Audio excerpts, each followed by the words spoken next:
चलिए बहुत अच्छा। बोल दीजिए अपना एड्रेस दे दीजिए पूरा, बोलिए। चलिए बोलिए, बोलना चाहते हैं कुछ बोलिएगा तो बोलिए। चलिए ठीक, दो शब्द रखिए। अमर रहे, अमर रहे, अमर रहे, अमर रहे, अमर रहे, अमर रहे। चलिए अब इसी के साथ और हनुमान जयंती के अवसर पर आप सबका स्वागत है, अभिनंदन है। और सबसे पहले एक बार हनुमान जी की तरफ आप लोग निश्चित रूप से यहाँ से उठने के बाद उनका दर्शन कर कर जाएंगे। आज उनकी जयंती पूरे विश्व में मनाई जा रही है। जहाँ जहाँ हिंदू हैं वहाँ वहाँ हनुमान जी की आज विशेष पूजा हो रही है।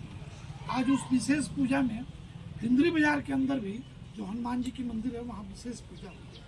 आज के दिन का बड़ा महत्व है। आप सभी जानते हैं कि वीर और सूर, जो लोग भी वीर सूर हैं वो लोग हनुमान की ज्यादा पूजा करते हैं, हनुमान जी। और उसका कारण है, बेटा बैठ जाइए बात है। और उसका कारण है, आप सीमा पर लड़ने वाले सिपाहियों को भी देख लीजिए। यहाँ धर्मेंद्र जी बैठे हुए हैं, डिफेंस से रिटायर हो गए, और पदाधिकारी भी हैं यहाँ जो सैनिक रिटायर्ड संघ है उनके। तो ये लोग भी हनुमान जी की विशेष पूजा करते हैं। और आज 12 अप्रैल 1482 को राणा सांगा की जयंती मनाया जा रहा है, तो उसकी आप क्या कहना चाहते हैं? देखिए, राणा सांगा जी जो देश के महापुरुष थे और उनके ऊपर हम जितना भी वर्णन कर ले, जितना भी व्याख्या कर ले, वो शायद कम पड़ेगा। इसलिए उनके ऊपर ज़्यादा टिप्पा टिप्पणी हम करना नहीं चाहते हैं।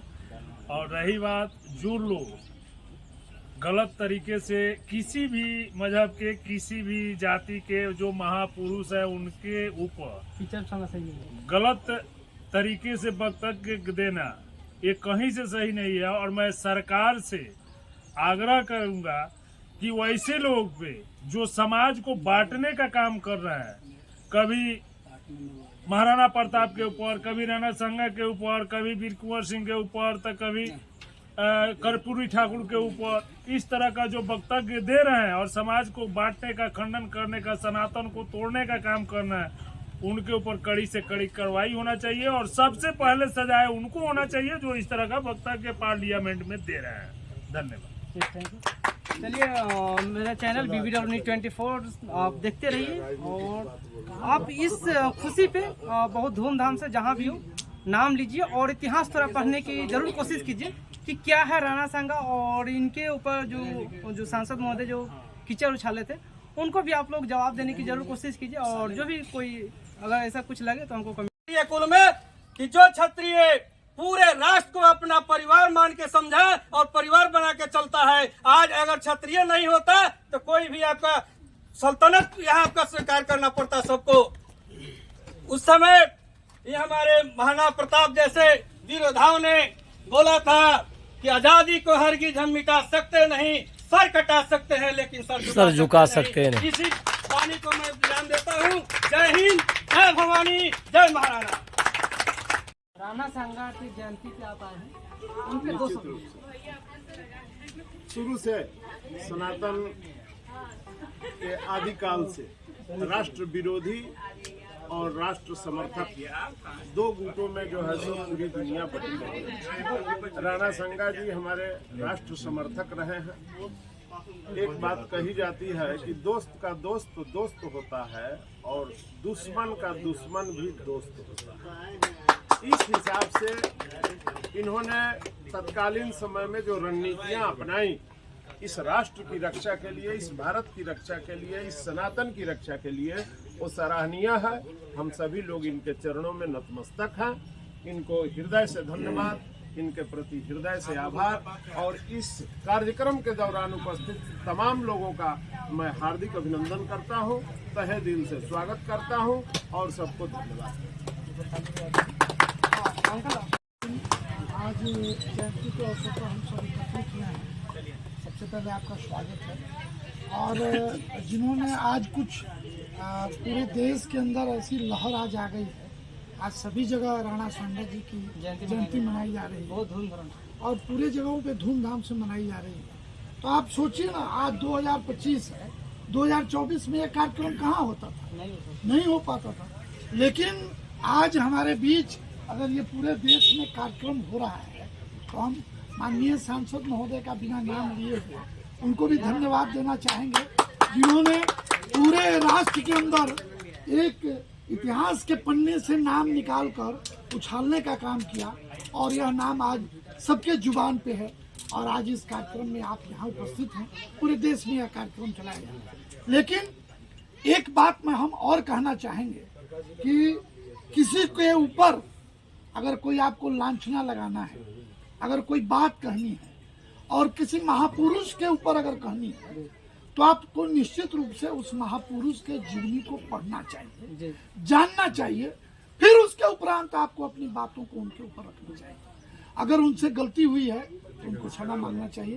विशेष तौर पर आज के दिन हम यही कहना चाहेंगे। सर बोले हैं कि जो सांसद महोदय बोले थे, तो मैं एक चीज़ और बतला दूं, जो दर्शक लोग देख रहे हैं। देखिए, कहावत है कि जो कीचड़ में जो है ना कमल खिलते हैं, सो ही कहावत है कि अगर किसी के ऊपर अगर आप कीचड़ उछालते हैं तो वो कमल ज़्यादा खिलने की कोशिश ज़्यादा होते हैं। क्या है कि इतिहास में इनका नाम अगर हम देखें तो जो भी पढ़ाई करते होंगे स्टूडेंट और हिस्ट्री से रिलेटेड, उनसे जा करके उन सांसद महोदय के एक बार पूछना चाहिए और उनसे हिस्ट्री जानना चाहिए कि इनके बारे में विशेष क्या है। उनको बाद कोई स्टूडेंट इनको जवाब दे। क्या है कि देखिए, सांसद अगर हम सही देखें तो आजकल अगर बढ़िया कोई जो शिक्षित आदमी हो उनको सांसद या कोई नेता बनने नहीं जल्दी दिया जाता है। अधिकतर हम देखे हैं कि वो कम पढ़े लिखे आदमी सांसद और नेता बनते हैं। क्या सर कोई गलती बोले? बिल्कुल। और आपके माध्यम से एक बात हम कहना चाहेंगे और सभी लोग इसका ताली बजाकर समर्थन करेंगे कि राजनीति के अंदर भी शिक्षा की जो योग्यता है उसकी अनिवार्यता होनी चाहिए। राजनीति के अंदर भी अगर शिक्षा की अनिवार्यता लागू होती तो बिना पढ़े लिखे हुए लोग इस तरह की बात नहीं बोल पाते। और दूसरी बात, जब सभी चीजों में उम्र का निर्धारण है तो राजनीति में भी उम्र का निर्धारण है। बहुत बहुत आज मैं राणा सांगा जी के जयंती पर उपस्थित हूँ। 2025 के पहले किसी ने राणा सांगा जी का जयंती नहीं मनाया, कोई नाम नहीं जानता, कोई नाम नहीं जानता था। उन सांसद को भी मैं बहुत बहुत धन्यवाद देना चाहता हूँ कि मेरे पूर्वजों नहीं, पूरे राष्ट्र के पूर्वजों का जो उन्होंने जगाने का काम किया, आज पूरा हिंदुस्तान राणा सांगा का जन्मोत्सव मना रहे हैं। और आने वाले भविष्य में यानी 2026 में भी मैं अपने आवास पे आज मैं सारे लोगों के सामने सबको मैं आमंत्रित करता हूं कि 12 अप्रैल 2026 को मेरे आवास पे राणा सांगा जी का भव्य जन्मोत्सव होगा। बहुत बहुत धन्यवाद डॉक्टर साहब जी, आपने जो आमंत्रण किया। चूंकि दूरदृष्टि, पक्का इरादा और डॉक्टर फर्स्ट गॉड होते हैं। आपको बहुत बहुत धन्यवाद।